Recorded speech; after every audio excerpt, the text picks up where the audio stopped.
S, ನಮ್ಮ ಜೊತೆ ಇವತ್ತು ನೇತ್ರಾವತಿ ನಮ್ಮ ಸ್ಟೂಡೆಂಟ್ ಇದ್ದಾರೆ. ಅವ್ರಿಗೆ ನಮ್ಮ ಕ್ಲಾಸ್ ಹೇಗಿದೆಯಮ್ಮ, ನಾವು ಏನೇನು ಮಾಡ್ತೀವಮ್ಮ, ಆ, ಹೇಳಮ್ಮ, ಶೇರ್ ಮಾಡಮ್ಮ ಅಂತ ಹೇಳ್ತಾ ಇದ್ದೀನಿ. ನೋಡೋಣ. Over to Netravati. ನಾನು ಪ್ರಶ್ನೆ ಏನು ಕೇಳ್ತಾ ಇಲ್ಲ, ಎಲ್ಲ ನೀವೇ ಪ್ರಶ್ನೆ ಹಾಕೊಂಡು ನೀವೇ ಉತ್ತರ ಕೊಟ್ಕೊಳ್ಳಿ. ಸರ್, ನನ್ನ ಹೆಸರು ನೇತ್ರಾವತಿ ಅಂತ ವಿಜಯಪುರದಿಂದ ಮಾತಾಡ್ತಾ ಇರುವುದು.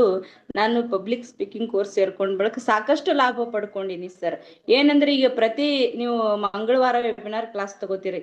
ಇದರಿಂದ ಇಲ್ಲಿ ಏನಾಗ್ತದ ಅಂದ್ರೆ ಪ್ರತಿಯೊಬ್ಬರಿಗೂ ತಮ್ಮದೇ ಆದಂತ ಒಂದು ತೊಂದರೆ ಸಮಸ್ಯೆ ಯಾವ ತರ ಅಂದ್ರೆ ಎಲ್ಲಾ ಜ್ಞಾನ ರಗಡಿರ್ತದ ಸರ್. ಅಂದ್ರೆ ಈಗ ಸ್ಟೇಜ್ ಮೇಲೆ ಹೋಗಿ ಹೆಂಗ್ ಮಾತಾಡ್ಬೇಕು, ಹೆಂಗ್ ವ್ಯಕ್ತಪಡಿಸ್ಬೇಕು ಅನ್ನೋದು ಯಾಕೋ ಹಿಂಜರಿಕೆ ಇರ್ತದ, ಎಲ್ಲಾ ಇರ್ತದ, ನಾ ಮಾಡಬಲ್ಲೆ ಅನ್ನೋದು ಒಂದು ಆತ್ಮವಿಶ್ವಾಸ ಇರ್ತದ. ಆದ್ರೆ ಜನರು ನೋಡದ ಬಳಿಕ ಮನುಷ್ಯ ಹಿಂಜರಿಕೆ ಆಗ್ತಾನ, ಭಯ ಪಡ್ತಾನ. ಅದು ಹ್ಯಾಂಗ್ ಹೋಗ್ಲಾಡಿಸ್ಕೋಬೇಕು ಅನ್ನೋದು ಈ ವೆಬಿನಾರ್ ಕ್ಲಾಸ್ ಅವರಿಗೆ ತುಂಬಾ ಲಾಭ ಕೊಡ್ತದ ಅಂತಾನೆ ಹೇಳ್ಬಹುದು. ಮತ್ತೆ ಗುರುವಾರ ಏನಂತದಂದ್ರೆ ಅಲ್ಲಿ ಕಲಿಕೆ ಆಗ್ತದ ಸರ್. ಯಾಕಂದ್ರೆ ಪ್ರತಿಯೊಬ್ಬರಿಗೂ ಕಲಿಕೆ ನಿರಂತರ ಅಂತಾರಲ್ಲ, ಜೀವನ ಇರುವಂತರ ಕಲಿಕೆ ಇರಬೇಕೆ ಮನುಷ್ಯನಿಗೆ. ಹ್ಮ್. ಅಲ್ಲಿ ಏನಾಗ್ತದ, 4 ವಿಷಯಗಳು ಕೊಡ್ತೀರಿ ಸರ್. ಅಲ್ಲಿ 3 ವಿಷಯಗಳಂತರೂ ಅಂದ್ರೆ ಯಾವ ಟೈಮ್ ಕೊಡ್ತೀರಿ ಸರ್.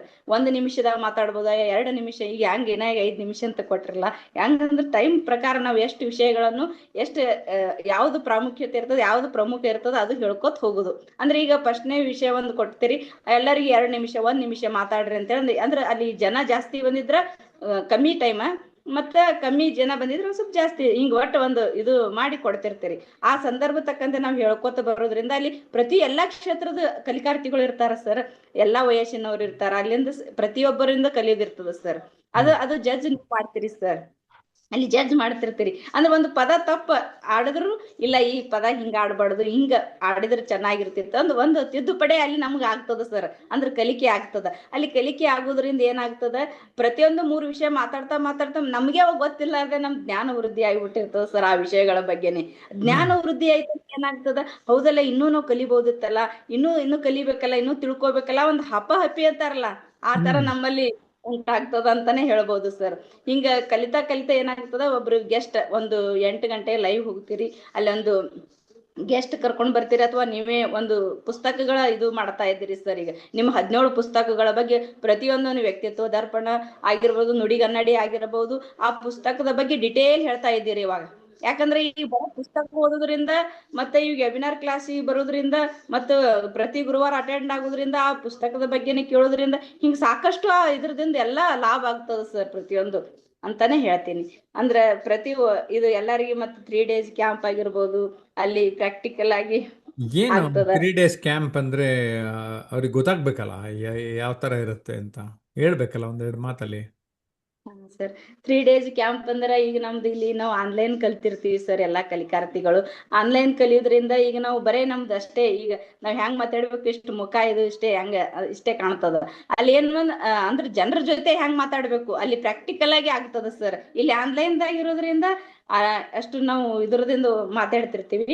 ಅಲ್ಲಿ ಪ್ರಾಕ್ಟಿಕಲ್ ಆಗಿ ಮಾತಾಡೋದ್ರಿಂದ ನಾವು ನಿಲ್ಲುವ ಭಂಗಿ ಹೆಂಗಿರ್ಬೇಕು, ಮತ್ತೆ ಟೇಜ್ ಮೇಲೆ ಹೋದಕ್ರ ಮೈಕ್ ಹೆಂಗ್ ನಾವು ಬಳಸ್ಬೇಕು, ಅಂದ್ರೆ ಟೇಜ್ ಉಪಯೋಗ ಮಾಡ್ಕೊಂಡು ಮೈಕ್ ಎಷ್ಟು ಅಂತರದಾಗ ಹಿಡಿಬೇಕು, ಮತ್ತ ಐ ಕಾಂಟ್ಯಾಕ್ಟ್ ಹೆಂಗಿರ್ಬೇಕು, ಮತ್ತೆ ನಮ್ದು ಬಾಡಿ ಲ್ಯಾಂಗ್ವೇಜ್ ಹೆಂಗಿರ್ಬೇಕು, ಮತ್ತೆ ನಮ್ದು ವಾಯ್ಸ್ ಮಾಡ್ಯುಲೇಷನ್ ಅಂತಾರಲ್ಲ, ಇದು ಏರಿಳಿತ, ಧ್ವನಿ ಏರಿಳಿತ ಯಾವ ತರ ಇರಬೇಕು, ಮತ್ತು ಪದಗಳನ್ನು ಯಾವ ತರ ಉಪಯೋಗ ಮಾಡ್ಬೇಕು, ಅಂದ್ರೆ ಪ್ರತಿಯೊಂದನ್ನು ನಾವು ಅಲ್ಲಿ ಸಾಕಷ್ಟು ಕಲಿತೀವಿ. ಎಲ್ಲಾ ಕ್ಷೇತ್ರದ ಜನರು ಇರೋದ್ರಿಂದ ಎಲ್ಲರ ಜೊತೆ ಕಮ್ಯುನಿಕೇಶನ್ ಹೆಂಗ ಮಾಡ್ಬೇಕು ಅನ್ನೋದು ಗೊತ್ತಾಗ್ತದ. ಮತ್ತೆ ಒಂದು ಭಯ ಇರ್ತದ ಸರ್. ಯಾಕಂದ್ರೆ ಅಲ್ಲಿ ಭಯ ಹೋಗ್ತದ, ಅಲ್ಲಿ ಪ್ರಾಕ್ಟಿಕಲ್ ಆಗಿ ಮಾಡೋದ್ರಿಂದ ಭಯ ಹೋಗ್ತದೆ. ಇಲ್ಲಿ ಕೇಳ್ತೀವಿ ಭಯ ಅನ್ನೋದು, ಅಲ್ಲಿ ಗೊತ್ತಾಗ್ತದ ನಮ್ದು ಹೋಗ್ಯಾದೋ ಹಿಂಜರಿಕೆ ಆದೋ ಭಯ ಹೋಗ್ಯದೋ ಇಲ್ಲ ಅನ್ನೋದು ಅಲ್ಲಿ ನಮ್ ರಿಯಲ್ ಆಗಿ ತಿಳಿತದ ಸರ್. ಅದು ಅಂದ್ರೆ ಹೋಗಿ. ನಿಮಗೆ ಗೊತ್ತಾಯ್ತಾ, ನಿಮ್ಗೆ ಯಾವಾಗ ಭಯ ಇತ್ತು ಯಾವಾಗ ಭಯ ಹೋಯ್ತು ಗೊತ್ತಾಯ್ತಾ ನಿಮ್ಗೆ? ಹೌದು ಸರ್, ಗೊತ್ತಾಯ್ತು ಸರ್ ನನಗೆ. ಹೌದಾ? ಆದ್ರೆ ಆನ್ಲೈನ್ ನಿಮ್ಮಲ್ಲಿ ಏನ್ ಬದಲಾವಣೆ ಆಯ್ತು ಅನ್ನೋದು ಗೊತ್ತಾಗ್ಬೇಕಲ್ಲ ಜನರಿಗೆ. ಸರ್, ನನಗ ಭಯ ಹಿಂಜರಿಕೆ ಇತ್ತು ಸರ್. ಯಾಕಂದ್ರ ಈ ಜ್ಞಾನ ಇರ್ತದೆ ಸರ್, ಅದನ್ನ ಹೆಂಗ್ ವ್ಯಕ್ತಪಡಿಸ್ಬೇಕು ಅನ್ನೋದು ಗೊತ್ತಿರ್ಲಿಲ್ಲ. ಅಂದ್ರ ಹ್ಮ್. ಜ್ಞಾನ ಇರ್ತದ, ಆದ್ರ ಭಯ ಅಂದ್ರ ಏನು, ಹೌದು ನಾ ಹಿಂಜರಿಕೆ ಯಾವ ತರ ಅಂದ್ರ, ನಾ ಮಾತಾಡಿದ್ರೆ ಏನ್ರ ಅನ್ಕೊಂತಾರೇನೋ, ನನ್ ಮಾತ ಏನು ಅಂತ ಹೇಳಿ ಹಿಂಗ ನನಗೆ ಅನಿಸ್ತಿತ್ತು.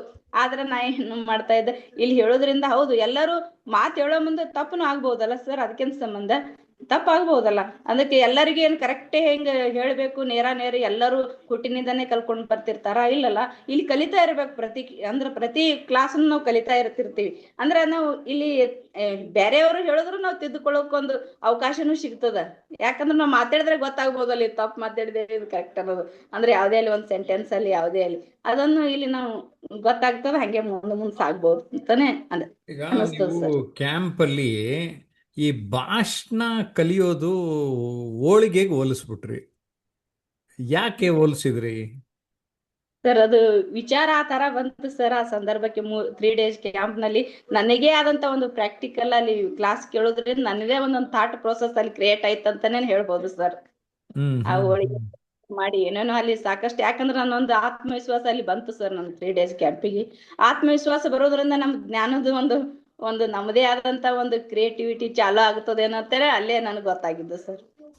ನೀವು ಹೇಳಿದ್ರಿ ಗೆಸ್ಟ್ಗಳನ್ನು ಕರ್ಕೊಂಡು ಬಂದಿದ್ದೀನಿ ಆನ್ಲೈನಲ್ಲಿ ಈ ಥರ, ಜೊತೆಗೆ ಅವ್ರ ಜೊತೆ ಮಾತಾಡಿಸಿದಾಗ ನಿಮ್ಮಲ್ಲಿ ಆಗ್ತಾ ಇದ್ದ ಭಾವನೆಗಳನ್ನು ಸ್ವಲ್ಪ ನಮ್ಮ ಜೊತೆ ಶೇರ್ ಮಾಡ್ತೀರಾ?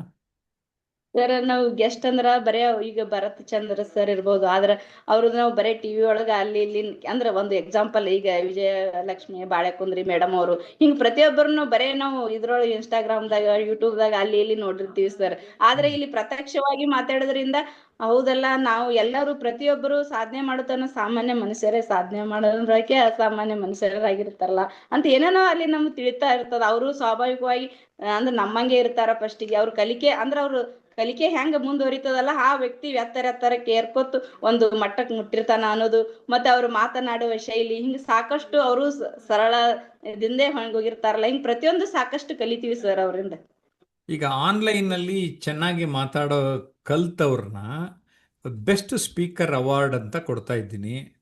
ಆ ಆ ಥರದ ಸ್ಪೀಕರ್ ಅವಾರ್ಡು 2025ನಲ್ಲಿ ತಾವು ತಗೊಂಡ್ರಿ. ಸೊ ಒಂದು ಅವಾರ್ಡ್ ತಗೊಂಡಾಗ ಹೇಗೆ ಅನ್ನಿಸ್ತು? ಸರ್ ತುಂಬಾ ಖುಷಿ ಆಗ್ತದ ಸರ್. ಯಾಕಂದ್ರ ಒಬ್ಬ ಸಾಮಾನ್ಯ ಅಂದ್ರ ಏನು ಗೊತ್ತಿಲ್ಲಾರ್ದು ಇರುವಂತ ಭಯ, ಹಿಂಜರಿಕೆ, ಆತ್ಮವಿಶ್ವಾಸ ಇಲ್ಲದ ಒಬ್ಬ ವ್ಯಕ್ತಿ ಒಂದು ಪ್ರೈಸ್ ತಗೊಂಡಕ್ರಾದ್ರ ಖುಷಿನೇ ಬೇರೆ ಸರ್. ಯಾಕಂದ್ರ ನಂದು ನನಗೆ ಸಾಧನೆ ಸರ್ ಅದು. ಯಾಕಂದ್ರ ನನ್ನ ಬಲ್ಲಿ ಆತ್ಮವಿಶ್ವಾಸ ಬಂದಿದೆ, ಭಯ ಹೋಗಿದೆ, ಹಿಂಜರಿಕೆ ಹೋಗಿದೆ ಅಂತ ಹೇಳಿ ಒಂದೊಂದು ನನಗೆ ನಾ ಒಂದು ಸವಾಲಾಗಿ ಅದೊಂದ್ ತರ ನನಗ್ ಖುಷಿನೇ ಸರ್. ಎಲ್ಲಾ ಗಣ್ಯಾತಿ ಗಣ್ಯ ವ್ಯಕ್ತಿಗಳು, ಘಟಾನುಘಟಿ ನಾಯಕರ ಜೊತೆ ಅಂದ್ರೆ ಎಲ್ಲರೂ ಎಲ್ಲಾ ಕ್ಷೇತ್ರದ ಜನರು ಇದ್ರು ಸರ್. ಅವ್ರ ಜೊತೆ ನಾನು ತಗೊಳ್ಳೋದು ನನ್ನ ಒಂದ್ ಹೆಮ್ಮೆ ಅನಿಸ್ತದ ಸರ್. ಹೌದು, ನಾವು ಬೇರೆ ಬೇರೆ ಕ್ಷೇತ್ರದ ಸಾಧಕರಿಗೆ ಗೌರವಿಸ್ತೇವೆ ಸೆಪ್ಟೆಂಬರ್ ತಿಂಗಳಲ್ಲಿ ಸಾಮಾನ್ಯವಾಗಿ ಗ್ರ್ಯಾಟಿಟ್ಯೂಡ್ ಅನ್ನೋ ಫಂಕ್ಷನಲ್ಲಿ. ಆದರೆ ನಮ್ಮ ಆನ್ಲೈನ್ನಲ್ಲಿ ಯಾರು ಭಾಷಣವನ್ನು ಚೆನ್ನಾಗಿ ಕಲಿತು ಪ್ರೆಸೆಂಟ್ ಮಾಡ್ತಾರೆ ಅವ್ರಿಗೊಂದು ಪ್ರಶಸ್ತಿಯನ್ನು ಕೂಡ ಬೆಸ್ಟ್ ಸ್ಪೀಕರ್ ಅವಾರ್ಡ್ ಅಂತ ಕೊಡ್ತಾ ಇದ್ದೀವಿ. ಅದು 2025ನಲ್ಲಿ ನೇತ್ರಾವತಿ ವಿಜಯಪುರದ ಒಬ್ಬ ಗೃಹಿಣಿ ಪಡಿತಾರೆ ಅನ್ನೋದೇ ವಿಶೇಷ. ಈಗ ಬರೀ ಗೃಹಿಣಿ ಅಂತ ಆಕೆ ಕರೆಸ್ಕೋತಾ ಇಲ್ಲ, ಯೋಗ ಶಿಕ್ಷಕಿ, LIC ಏಜೆಂಟ್ ಅಂತ ಕರೆಸ್ಕೋತಾ ಇದ್ದೀರಿ. ಈ ಬದಲಾವಣೆ, ಪರಿವರ್ತನೆ ಹೇಗೆ ಅನ್ನಿಸ್ತದೆ ತಮಗೆ? ಸರ್ ನನಗೆ ಅಂದ್ರೆ ಈ ಕ್ಲಾಸಿಗೆ ಅಂದ್ರೆ ಭಯ ಹಿಂಜರಿಕೆ ಮೊದಲ್ ಇತ್ತಲ್ಲ ಸರ್, ಈ ಕ್ಲಾಸಿಗೆ ಜಾಯಿನ್ ಆದ ಬಳಿಕ ಅದು ಕ್ರಮೇಣ ಕಮ್ಮಿ ಆಕೋತ ಬಂತು ಸರ್. ಅಂದ್ರೆ ಅದು ಕಡಿಮೆ ಆಗ್ಯದ ಇಲ್ಲ ಮನಸ್ನಾಗ ಆಗಿತ್ತು, ಅದು ಪ್ರಾಕ್ಟಿಕಲ್ 3 days ಕ್ಯಾಂಪಿಗೆ ಬಂದ ಬಳಿಕ ಗೊತ್ತಾಯ್ತು ಸರ್. ಹೌದು, ನನ್ ಬಲಕಿನ್ ಭಯನೂ ಹೋಗ್ಯದ, ಮತ್ತೆ ನಾವು ಯಾರ ಜೊತೆನೂ ಕಮ್ಯುನಿಕೇಶನ್ ಮಾಡ್ಬೋದು ಅನ್ನೋದು ಅಲ್ಲಿ ನನಗೆ ಪ್ರಾಕ್ಟಿಕಲ್ ಆಗಿ ಗೊತ್ತಾಗಿದ್ದು ಸರ್. ಅದರಿಂದ ನಾನು LIC ಏಜೆಂಟ್ ಇರೋದ್ರಿಂದ ಜನರ ಜೊತೆನೆ ಕಮ್ಯುನಿಕೇಶನ್ ಇರ್ತದೆ ಸರ್. ನಾನು ಒಂದು ಪಾಲಿಸಿ ಮಾಡೋದಲ್ಲಿ ಯಾವ್ದಲ್ಲಿ ಮಾತಾಡೋದಲ್ಲಿ ಹಿಂಗಾಗಿ ನನಗೆ ಅಲ್ಲಿ ಸಾಕಷ್ಟು ಹೆಲ್ಪ್ ಆಗಿದೆ. ಮತ್ತೆ ಯೋಗ ಶಿಕ್ಷಕಿ ಅಂದ್ರೆ ನಾನು ಯೋಗ ಅಂದ್ರೆ ಎಲ್ಲಾ ಕಲ್ತಿದ್ದೆ ಸರ್. ಆದ್ರೆ ಅದನ್ನು ಎಲ್ಲರ ಜೊತೆ ಪ್ರೆಸೆಂಟೇಶನ್ ಮಾಡಾಕನು ನನಗೊಂದ್ ಜರ ಹಿಂಜರಿಕೆ ಇರ್ತಿತ್ತು. ಅದು ಇವಾಗ ನಾ ಸರಾಗವಾಗಿ ಮಾಡ್ತಾ ಇದ್ದೀನಿ ಸರ್. ತುಂಬಾ ಖುಷಿ ಓಕೆ, ಅನಿಸ್ತು. ನೇತ್ರಾವತಿಯವರ ಈ ಬದಲಾವಣೆಯ ಪ್ರಗತಿ ಸುದರ್ಶನ್ ಅವ್ರಿಗೆ ಹೇಗೆ ಅನಿಸುತ್ತೆ ಅಂತ ಕೇಳೋಣ. ಸರ್, ಅವರ ಪ್ರಗತಿ ಹೇಳ್ತಾ ಇದ್ರೆ ಅವ್ರು ಎಲ್ಲಿಂದ ಬಂದ್ರು, ಎಲ್ಲಿಂದ ಶುರು ಮಾಡಿದ್ರು, ಇವತ್ತು ಎಲ್ಲಿದ್ದಾರೆ ಅದನ್ನ ಗಮನಿಸ್ತಾ ಇದ್ರೆ ಬಹಳ ಖುಷಿ ಆಗತ್ತೆ ಸರ್. ಆಕ್ಚುಲಿ ನಾನು ಬಂದಾಗಿಂದ 2 ತಿಂಗಳ ಹಿಂದೆಗೆ ನೋಡಿದ್ರು ಕೂಡ ಇವತ್ತಿಗೂ ಇನ್ನೂ ಜಾಸ್ತಿನೇ ಬದಲಾವಣೆ ಆಗಿದೆ. ಮತ್ತೆ ಅದ್ರ ಜೊತೆಯಲ್ಲಿ ಅವರು ಮಾತಾಡುವಾಗ ಜಸ್ಟ್ ನೀವು ರೆಕಾರ್ಡಿಂಗ್ ಆನ್ ಮಾಡಿದ ತಕ್ಷಣ ಅವ್ರ ಖುಷಿಯಿಂದ ಅದ ಸ್ವೀಕಾರ ಮಾಡೋದೇ ಬಹಳ ಖುಷಿ ಆಗತ್ತೆ ಸರ್. ಅದ್ರ ಜೊತೆಯಲ್ಲಿ ಮತ್ತೆ ಅದ್ರ ಜೊತೆಯಲ್ಲಿ ಅವರು ಮಾತಾಡೋ ಅಂದ್ರೆ ಎಲ್ಲೂ ಕೂಡ ಫ್ಲೋನ ಇದ್ ಮಾಡ್ದಲೆ ಮತ್ತೆ ಎಲ್ಲಾ ವಿಷಯಗಳನ್ನು ಸ್ಪಾಂಟೇನಿಯಸ್ ಆಗಿ ತಗೊಂಡು ಮಾತಾಡ್ತಾರಲ್ಲ, ಅದು ಖುಷಿ ಆಗತ್ತೆ ಸರ್. ಆಮೇಲೆ ಅದೇ ಅವರು ಎಲ್ಲಿಂದ ಎಲ್ಲಿವರೆಗೂ ಬಂದಿದ್ದಾರಲ್ಲ, ಇಲ್ಲಿವರೆಗೂ ಅವರು ಅವಾರ್ಡ್ ತಗೊಳ್ಳೋ ಲೆವೆಲ್ ವರ್ಗೂ ಇದ್ದಾರಲ್ಲ, ಅದು ಬಹಳ ಖುಷಿ ಆಗತ್ತೆ sir. Okay, very good. Rakshit ಅವರು ಮೆಸೇಜ್ ಹಾಕಿದ್ದಾರೆ, ದೇಹಕ್ಕೆ ಒಳ್ಳೆಯ ಆಹಾರದಿಂದ ಪೋಷಕಾಂಶಗಳು ಸಿಕ್ಕರೆ JP ಸರ್ ತರಗತಿಗಳಿಂದ ನಮ್ಮ ಮನಸ್ಸಿಗೆ ನಮ್ಮ ವ್ಯಕ್ತಿತ್ವಕ್ಕೆ ಬೇಕಾದ ಪೋಷಕಾಂಶಗಳು ದೊರೆಯುತ್ತದೆ ಅಂತ. Okay, thank you Rakshit. ನೇತ್ರಾವತಿಯವರೇ, ಹೋಳಿಗೆ ಉದಾಹರಣೆ ಅಂದ್ರಿ, ಇಲ್ಲಿ ಬೇರೆಯವ್ರಿಗೆಲ್ಲ ಕುತೂಹಲ ಇದೆಯಲ್ಲ, ಅದು ಏನು ಯಾವ ಥರ ಕಂಪೇರ್ ಮಾಡಿದ್ರಿ ಅಂತ ಅದು ಸ್ವಲ್ಪ ಹೇಳ್ರಿ.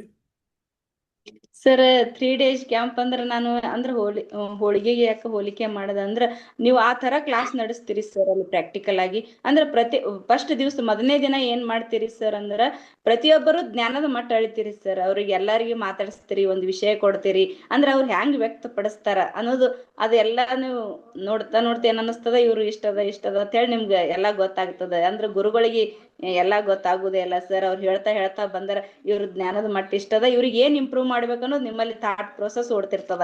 ಅಂದ್ರೆ ಇಂಪ್ರೂವ್ ಮಾಡಿನೇ ಕಳಿಸ್ತೀರಿ. ಅಂದ್ರೆ 2ನೇ ದಿವ್ಸ ಏನ್ ಮಾಡ್ತೀರಿ ನೀವು, ಪ್ರತಿಯೊಬ್ಬರನ್ನ ಏನ್ ಮಾಡ್ತೀರಿ ಅಂದ್ರೆ ಇಂಪ್ರೂವ್ ಮಾಡ್ತೀರಿ ಸರ್ ಅಲ್ಲಿ. ಅಂದ್ರೆ ಈಗ ಹೋಳಿಗೆ ಹೆಂಗ ಅಂದ್ರೆ ಮೊದಲು ಬ್ಯಾಳಿ ಹೆಂಗ್ ಕ್ಲೀನ್ ಆಗಿ ಮಾಡಿ ಅದು ಕುದಿಲಿಕ್ ಹಾಕ್ತಿರಲ್ಲ, ಆ ತರ ಅಂದ್ರೆ ಪ್ರತಿಯೊಬ್ಬರದು ಎಷ್ಟದ ಅಂದ್ರ ಜ್ಞಾನದ ಮಟ್ಟ ತಿಳ್ಕೊತೀರಿ. 2ನೇ ದಿವ್ಸ ಏನ್ ಮಾಡ್ತೀರಿ ಅಂದ್ರೆ ಅವ್ರಿಗೆ ಇಂಪ್ರೂವ್ಮೆಂಟ್ ಅಂದ್ರೆ ಹೆಂಗ್ ಮಾಡ್ಬೇಕಂದ್ರೆ, ಈಗ ಹೋಳಿಗೆ ಮಾಡ್ಬೇಕಾದ್ರೆ ಕುದಿತೀರಿ ಅಂದ್ರೆ ಪ್ರತಿಯೊಂದು ಬ್ಯಾಳಿ ಬೆಂದದಿಲ್ಲ ಅಂದ್ರೆ ಬೇಳಿ ಬಂದದಿಲ್ಲ ನೋಡ್ಬೇಕಲ್ಲ, ಪ್ರತಿಯೊಬ್ರು ಜ್ಞಾನ ಆಗಿದೆ ಇಲ್ಲ ಅಂತ ಹೇಳಿ ನೀವು ನಿಮ್ದೇ ಆದಂತ ಒಂದು ಟೆಸ್ಟ್ ಮಾಡ್ತಾ ಇರ್ತಿರ್ತೀರಿ ಒಂದೊಂದು ಸಬ್ಜೆಕ್ಟ್ ಕೊಟ್ಟು. ಅಂದ್ರೆ 3ನೇ ದಿವ್ಸ ಏನಾಗ್ತದ ಅಂದ್ರೆ, ಈಗ ಹೋಳಿಗೆ ಅಂದ್ರೆ ಅರ್ಧದ ಇಲ್ಲ ನೋಡ್ಬೇಕಲ್ಲ ಸರ್. 2ನೇ ದಿವ್ಸ ಅದು ಕುದ್ದು ಬಳಕ ಅರ್ಧದ ಇಲ್ಲ ಅಂದ್ರೆ ಇನ್ನೊಮ್ಮ ತರಬೇತಿ ಕೊಡ್ತೀರಿ ಸರ್ ಅವ್ರಿಗೆ. ಕಠಿಣವಾದ ಒಂದು ತರಬೇತಿ, ಹೆಂಗ ಗ್ರೈಂಡರ್ದಾಗ ಹಾಕದಕ್ಕೆ ಸಣ್ಣ ಆಗುತ್ತಾನ ಒಂದು ಕಠಿಣ ಇದನ್ನೇ ಅನ್ನೋದಲ್ಲ, ಆ ತರ ಅವ್ರು ಪ್ರತಿಯೊಬ್ಬರಿಗೂ ಒಂದೊಂದು ಕಠಿಣವಾದ ತರಬೇತಿ ಮುಖಾಂತರ ಒಟ್ಟು ಅವ್ರ ಜ್ಞಾನದ ಮಟ್ಟ ನೀವು ಇಂಪ್ರೂವ್ ಮಾಡಿನೇ ಕಳಿಸ್ತೀರಿ ಸರ್. 3ನೇ ದಿವ್ಸ ಏನಾಯ್ತು, ಓಕೆ 3ನೇ ದಿವ್ಸ ಓಕೆ.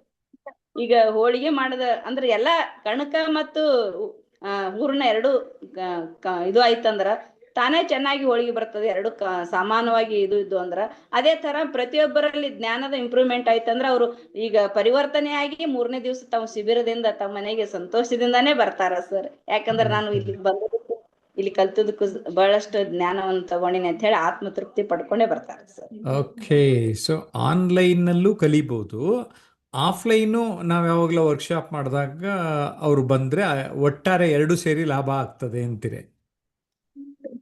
ಹೌದು ಸರ್, ಎರಡು ಅಂದ್ರೆ ಆನ್ಲೈನ್ ಸರ್ ಪ್ರತಿ ಗುರುವಾರ ಅಂದ್ರೆ ಬೆಂಗಳೂರು ನಾವು ಪ್ರತಿ ವಾರ ಬರಾಕ್ ಆಗುದಿಲ್ಲ ಸರ್, ನಮ್ ಟೈಮ್ ಉಳಿತಾಯ ಆಗ್ತದ. ಮತ್ತೆ ಇಲ್ಲಿ ಎಲ್ಲಾ ಕ್ಷೇತ್ರ ಜನರು ಇರೋದ್ರಿಂದ ಇಲ್ಲಿ ಸಾಕಷ್ಟು ಕಲಿಕಾರ್ಥಿಗಳಿಂದ ಕಲಿಬಹುದು. ನೀವು ಹೇಳ್ತಿರ್ತೀರಲ್ಲ ಸರ್ ಪ್ರತಿಯೊಂದು, ಇದು ಮಂಗಳವಾರ ವೆಬಿನಾರ್ ಕ್ಲಾಸ್ ಅಂದ್ರೆ ನಿಮ್ದೇ ಟೀಚಿಂಗ್ ಅನ್ನೋದು ಸರ್. ಒಂದ್ ರೀತಿ ಟೀಚಿಂಗ್ ಇದ್ರಾಗ ನಾವು ಸಾಕಷ್ಟು ಕಲಿತಿರ್ತೀವಿ. ಅಂದ್ರೆ ಪ್ರತಿಯೊಬ್ಬರು ತಮ್ಮದೇ ಆದಂತ ವೈಯಕ್ತಿಕ ಅಂದ್ರೆ ತಮ್ಮ ಏನ್ ಅನಿಸ್ತದ ಅಂದ್ರೆ ಪ್ರಶ್ನೆಗಳು ಕೇಳ್ತಿರ್ತಾರೆ ಸರ್. ಆ ಪ್ರಶ್ನೆಗಳನ್ನ ನಮಗೂ ಒಂದ್ ಆಗಿರ್ಬೋದಲ್ಲ, ಆ ಪ್ರಶ್ನೆ ಅವ್ರು ಕೇಳೋ ಮುಂದ ಆ ಪ್ರಶ್ನೆಗೆ ಹೆಂಗ್ ಪರಿಹಾರ ಅನ್ನೋದನ್ನು ಹೇಳ್ತಿರ್ತೀರಿ. ಅಂದ್ರೆ ಪ್ರತಿಯೊಂದು ಇಲ್ಲಿ ಹಂತವಾಗಿ ಒಂದು ಕಲಿಕೆನೆ ಆಗ್ತದ ಅಂತಾನೆ ಹೇಳ್ತೀನಿ sir. Very good, very good, thank you. ನಾನು ನೇತ್ರಾವತಿ ಅವ್ರನ್ನ ಕೆಲವು ಪ್ರಶ್ನೆ ಕೇಳಬೇಕು ಅಂತ ಇದ್ದೀನಿ. ನೇತ್ರಾವತಿ ಅಂದ್ರೇನು? ಸರ್ ನೇತ್ರ ಅಂದ್ರೆ ಕಣ್ಣು ಅಂತಾರೆ ಸರ್. ನೇತ್ರಾವತಿ ಅಂದ್ರೆ ನದಿಗೂ ಹೋಲಿಕೆ ಅದ. ಅಂದ್ರೆ ಅದು ಯಾವಾಗಲೂ ವಿಶೇಷ ಅದ ಸರ್. ಪಶ್ಚಿಮುಖವಾಗಿ ಹರಿತದ ನದಿ ಯಾವಾಗಲೂ, ಅಂದ್ರೆ ಹೌದಾ? ತನ್ನದೇ ಆದ. ಓಕೆ. ಹಣೆಯಲ್ಲಿ ಕುಂಕುಮ? ಸರ್ ಹಣೆಯಲ್ಲಿ ಕುಂಕುಮ ಒಂದು ನಮ್ದು ಸನಾತನ ಧರ್ಮದ ಒಂದು ಹೆಣ್ಣಿನ ಒಂದು ವಿಶಿಷ್ಟ ಗುಣಲಕ್ಷಣನೇ ಸರ್, ಅದು ಸಂಪ್ರದಾಯ. ಹೌದೇನ್ರಿ? ಮಾಂಗಲ್ಯ? ಸರ್ ಮಾಂಗಲ್ಯ ಒಂದು ನಮ್ದು ಅಂದ್ರ ದಾಂಪತ್ಯ ಜೀವನದ ಒಂದು ಸಂಕೇತ ಸರ್. ಹೌದೇನ್ರಿ? ಹಾಗಾದ್ರೆ ದಾಂಪತ್ಯ ಅಂದ್ರೇನು? ಗಂಡ ಅಂದ್ರ ದಾಂಪತ್ಯ ಅಂದ್ರೆ ಮದುವೆ ಅಂದ್ರೆ ಗಂಡ ಹೆಂಡತಿಯ ಇದು ಸಂಬಂಧ, ದಮ್ ಇರ್ಬೇಕು ಅಂತೀರ? ಗಂಡ ಹೆಂಡತಿಯ ಸಂಬಂಧ. ಗಂಡ ಹೆಂಡತಿಯ ಆಯ್ತು, ಈ ಗಂಡ ಹೆಂಡತಿ ಸಂಬಂಧ ಹೆಂಗಿರ್ಬೇಕು ನೇತ್ರಾವತಿಯರ? ಸರ್ ಈಗ ಅಂದ್ರ ಒಂದ್ ರೀತಿ ಹಾಲಿನಲ್ಲಿ ಎಂದ್ರ ಅದ ಹಾಲಿನಲ್ಲಿ ಇದು ಇರ್ತದಲ್ಲ ಸರ್, ಆ ತರ ಸಕ್ಕರೆ ಹಾಲು ಹೆಂಗ್ ಚೆನ್ನಾಗಿ ಬೆರ್ತದ ಒಳಕ್ ಏನು ಒಂದಕ್ಕೊಂದು ಸಿಹಿ ಅಂದ್ರೆ ಬೇರ್ಪಡಲ್ಲ, ಆ ತರ ಸರ್. ಓಕೆ. ಮುಗುಳ್ನಗೆ? ಮುಗುಳ್ನಗೆ? ಸರ್ ಮುಗುಳ್ನಾಗೆ ಮನುಷ್ಯಂದು ಇದು ತಿಳಿತದ ಸರ್, ಪ್ರಸನ್ನತೆ ಅಂದ್ರೆ ಮನುಷ್ಯ ಯಾವ ತರ ಜೀವನ ಸಾಗಿಸ್ತಾನ, ಅವಂದು ಏನು ಅನ್ನೋದು, ಈ ಮನುಷ್ಯ ಹುಟ್ಟಿ ಬಂದದಕ್ಕೂ ಯಾವ ತರ ಬದುಕಬೇಕು ಅನ್ನೋದು ಒಂದು ಕಲೆ, ಒಂದು ಹ್ಮ್ ಯಾವ ಉದ್ದೇಶಕ್ಕಾಗಿ ಹುಟ್ಟಿದೆವು ಅನ್ನೋದು ಒಂದು ಕಲೆ ಗೊತ್ತಿತ್ತಂದ್ರೆ ಮನುಷ್ಯ ಮುಗುಳ್ನಾಗೆ ತಾನ್ ಬರ್ತದ ಅನ್ನೋದು. ಓಕೆ. ಯುಗಾದಿ ಅಂದ್ರೆ ಬೇವು ಬೆಲ್ಲ ಅಂತಾರೆ, ನೀವೇನ್ ಹೇಳ್ತೀರಿ? ಹೌದು ಸರ್, ಉಗಾದಿ ಅಂದ್ರೆ ಮನುಷ್ಯನ ಜೀವನದಲ್ಲಿ ಎರಡೂ ಬರ್ತಾವ ಸರ್, ಕಷ್ಟ ಸುಖ ಎರಡೂ ಇರ್ತಾವ. ಆದ್ರ ಮನುಷ್ಯನ ಜೀವನದಲ್ಲಿ ಬರೇ ಕಷ್ಟನೇಕ್ಕಿಂತ ಸುಖ ಯಾಕೆ ಜಾಸ್ತಿ ಮಾಡ್ಕೋಬಾರದು ಅನ್ನೋದೇ ಒಂದು ಬೇವು ಬೆಲ್ಲಿನ ಸಂಕೇತ ಸರ್. ಓಕೆ. ಇಲ್ಲೊಬ್ರು ಸೂಪರ್ ಮೇಡಮ್ ಅಂತ ಮಂಜುಳಾ ಅವರು ಟೈಪ್ ಮಾಡಿದ್ದಾರೆ. ಆ ಆ ನಂತರ ಸುದರ್ಶನ್ ಅವರು ಸ್ಫೂರ್ತಿದಾಯಕ ಅಂತ ಹೇಳಿದ್ದಾರೆ. ನಿಮ್ಮ ಮಾತನ್ನು ಕೇಳಿ, ಈ ಮಾತುಗಳನ್ನು ಕೇಳಿದ್ರೆ ಹೇಗನ್ಸುತ್ತೆ ನಿಮಗೆ? ಸರ್ ಇದು ಎಲ್ಲಾ ನನಗೆ ಸಾಧ್ಯವಾಗುದು ಜಯಪ್ರಕಾಶ್ ನಾಗತೇಳಿ ಸರ್ ಅವರ ಗರಡಿಯಲ್ಲಿ ಅಂದ್ರ ಕಲ್ತಿದ್ದೆ ಅಂತೇಳಿ ನನಗ ಹೆಮ್ಮೆ ಅನಿಸ್ತದ ಸರ್. ಯಾಕಂದ್ರೆ ಈ ತರ ಮಾತನಾಡುವ ಒಂದು ಶಕ್ತಿ, ಈ ತರ ಮಾತನಾಡುವ ಇದು ನಿಮ್ಮಲ್ಲಿ ಅದ ಕಲೆ ಅದ ಅಂತ ಹೇಳುದೇ ನೀವು ಅಂತಾನೆ ನಿಮ್ಗೆ ಪ್ರೆಸೆಂಟೇಶನ್ ಮಾಡ್ತೀನಿ ಆಯ್ತು, ಏನೋ ಗರಡಿ ಅಂತ ಬಳಸ್ಬಿಟ್ರಿ ಪದ. ಏನದು ಗರಡಿ ಅಂದ್ರೆ? ಸರ್. ಈಗ ಪ್ರತಿ ಗುರುವಾರ ಒಂದು ಕ್ಲಾಸ್ ತಗೋತಿರಲ್ಲ, ಅದೇ ಒಂದು ನಮ್ಗೆ ಗರಡಿ ಅಂತಾನೆ ಹೇಳ್ತೀನಿ ಸರ್ ನಾನು. ಓಕೆ, ಅಂದ್ರ ಸರಿ. ಈ ಈ ಈ ಈ ಜಯಪ್ರಕಾಶ್ ನೋಡಿದ್ರೆ ಜಯಪ್ರಕಾಶ್ ಬಗ್ಗೆ ಏನ್ ಹೇಳ್ಬೇಕನ್ಸುತ್ತೆ? ಸರ್ ನನಗೆ ಜಯಪ್ರಕಾಶ್ ಸರ್ ಅಂದ್ರೆ ನನಗೆ ಯಾವಾಗಲೂ ಒಂದು ದೇವ್ರಂತಾನೆ ಹೇಳ್ತೀನಿ ಸರ್. ಯಾಕಂದ್ರ ಪ್ರತಿಯೊಬ್ಬರಿಗೂ ಒಂದು ಆತ್ಮವಿಶ್ವಾಸ, ಧೈರ್ಯ ಅಂದ್ರೆ ತುಂಬುವಂತ ಶ್ರೇಷ್ಠ ಗುರು ಸರ್. ಮೊದಲ ತಂದೆ ತಾಯಿ ತುಂಬಿರ್ತಾರ, ಒಂದು ಮಧ್ಯಮ ಏಜ್ ಆದ ಬಳಿಕ ಮುಂದೆ ಯಾರು ಗುರು ಇರುವುದಿಲ್ಲ ಸರ್. ಇಂಥ ಗುರುಗಳು ಸಿಕ್ಕುದು ಒಂದು, ಯಾಕಂದ್ರೆ ಮುಂದಿನ ಕಲಿಕೆ ನಮ್ದು ಹೆಂಗ ಆಗ್ಬೇಕು ಅಂದ್ರೆ ಪ್ರತಿಯೊಂದನ್ನು ಧೈರ್ಯ, ಒಂದು ವಿಶ್ವಾಸ ತುಂಬುವಂತ ಶಕ್ತಿ ಗುರು ಅಂತಾನೆ ಹೇಳ್ತೀನಿ ಸರ್. ಓಕೆ ನೇತ್ರಾವತಿ, ತಮ್ಮ ಅನಿಸಿಕೆಗಳಿಗೆ, ತಮ್ಮ ಮಾತುಗಳಿಗೆ ಧನ್ಯವಾದಗಳನ್ನ ಸಲ್ಲಿಸ್ತೇನೆ. ಹರೀಶ್, ನೇತ್ರಾವತಿ ಅವ್ರ ಮಾತು ಕೇಳಿದಾಗ ಹೇಗೆ ಅನ್ನಿಸ್ತು? ಸರ್ ಕೆಲವೆಲ್ಲ ನ್ಯಾಚುರಲ್ ಆಗಿ ಹೇಳ್ತಾ ಇದಾರೆ. ಹಾ, ಅವ್ರೆಲ್ಲ ಅವ್ರಿಗೆ ಏನೇನ್ ಅನ್ಸಿದೆ ಅದರ ಬಗ್ಗೆ ಎಲ್ಲ ಹೇಳ್ತಾ ಇದಾರೆ ಹೌದು. ಅವರು. ನಾವು ಇಲ್ಲಿ ಮುಂಚೆ ಮಾತಾಡ್ಕೊಂಡು ಕೇಳಿದ್ದಲ್ಲ ಇದು, ಇವತ್ತು ಇದ್ದಕ್ಕಿದ್ದ ಹಾಗೆ ಕೇಳುದು. ಹೌದು ಅಂದ್ರೆ ಸರ್, ಹೌದು. ಅಂದ್ರೆ ಅಲ್ಲಿ ನಾವು ನೇರವಾಗಿ, ಸರಳವಾಗಿ ಮನಸ್ಸಿನಲ್ಲಿ ಬಂದ ಭಾವನೆಗಳನ್ನ ವ್ಯಕ್ತಪಡಿಸೋದು ಇದೆಯಲ್ಲ, ಹೌದು ಸರ್, ಅದೇನೇ ಮಾತು, ಆ ಸುಂದರವಾದ ಮಾತು, ಭಾಷಣ ಅಂತೀವಿ ಅಲ್ವೇ? ಹೌದು ಸರ್. ಮೇಡಮ್ಗೆ ನೀವು ಕಾಂಪ್ಲಿಮೆಂಟ್ ಮಾಡಬೇಕು ಅಂದ್ರೆ ಯಾವ ತರ ಕಾಂಪ್ಲಿಮೆಂಟ್ ಮಾಡ್ತೀರಾ? ಹೇಗಿತ್ತು ಮೇಡಮ್ ಅವರ ಒಂದು ವಾಕ್ಚಾತುರ್ಯ? ವಾಕ್ಚಾತುರ್ಯ ನ್ಯಾಚುರಲ್ ಆಗಿದೆ. ಸೊ ಫ್ಯಾಮಿಲಿ ಎಲ್ಲ ಕುತ್ಕೊಂಡಾಗ ಅದು ಮಾತಾಡೋದಕ್ಕೆ ಓಕೆ. ಸಾವಿರಾರು ಜನ ಇದ್ದಾಗ ಅವ್ರ ಹ್ಮ್ ಮುಂದೆ ಮೈಕ್ ನ ಫೇಸ್ ಮಾಡ್ತೀವಲ್ಲ, ಆ ಹ್ಮ್ ಸ್ಕಿಲ್ ಬರ್ಬೇಕು ಮನುಷ್ಯನಲ್ಲಿ. ಆ ಹ್ಮ್ ಬೆವರ್ಬಾರದು, ಭಯ ಬೀಳ್ಬಾರದು. ಹ್ಮ್ ಮತ್ತೆ ಥಾಟ್ಸ್ ನಮ್ಮ ತಲೆನಲ್ಲಿ ತುಂಬಾ ಹ್ಮ್ ವಿಚಾರಗಳಿರುತ್ತೆ. ಹ್ಮ್ ಅದನ್ನ ಹೊರಗಾಕೋದಕ್ ಬರಲ್ಲ. ಮತ್ತೆ ಕೆಲವೆಲ್ಲ ಓದಿರ್ತೀವಿ, ಹ್ಮ್ ಕೆಲವೆಲ್ಲ ನೋಡಿರ್ತೀವಿ. ಆ ವಿಚಾರನ ನೀಟಾಗಿ ಮೈಂಡ್ಗೆ ಹಾಕೊಂಡು ಅದನ್ನ ಎಕ್ಸ್ಪ್ಲೇನ್ ಮಾಡ್ಬೇಕು. ಏನು ಜನಗಳ ಮುಂದೆ ಅದನ್ನ ನೀಟಾಗಿ ಮೈಕಲ್ಲಿ ಹೇಳ್ತಕ್ಕಂತ ಕೌಶಲ್ಯ ಬರ್ಬೇಕು ಸರ್. ಮೈನು ನನಗ್ ಹೌದು. ಬೇಕಾಗಿರ್ತಕ್ಕಂಥದ್ದು ಆ ಹೌದು, ರೀತಿ. ಗೊತ್ತಾಯ್ತು ಹರೀಶ್ ತಾವು ಹೇಳ್ತಾ ಇರೋದು.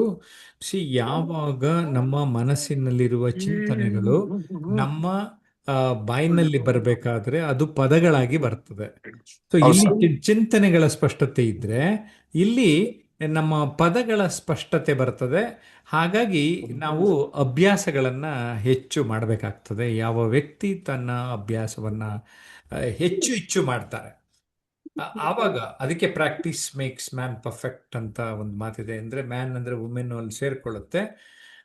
ನಾವು ಅಭ್ಯಾಸ ಮಾಡ್ತಾ ಇರಬೇಕು. ಸೊ ಹಾಗಾಗಿ ನಾವು ಗುರುವಾರಗಳ ಸೆಷನ್ನಲ್ಲಿ ಆ, 3 ವಿಚಾರಗಳ ಬಗ್ಗೆ ಒಂದೊಂದು ನಿಮಿಷ ಮಾತಾಡೋದಕ್ಕೆ, ಹಾಗೆ ಒಂದು ವಿಷಯದ ಆ, ಬಗ್ಗೆ ಆ, ಹೆಚ್ಚು ಆ, ಮತ್ತಷ್ಟು ಇನ್ನೊಂದು ವಿಷಯ ಕೊಡ್ತೇನೆ, ಅದು 2-3 ನಿಮಿಷ ಮಾತಾಡಿ ಅಂತ ಹೇಳಿರ್ತೇನೆ.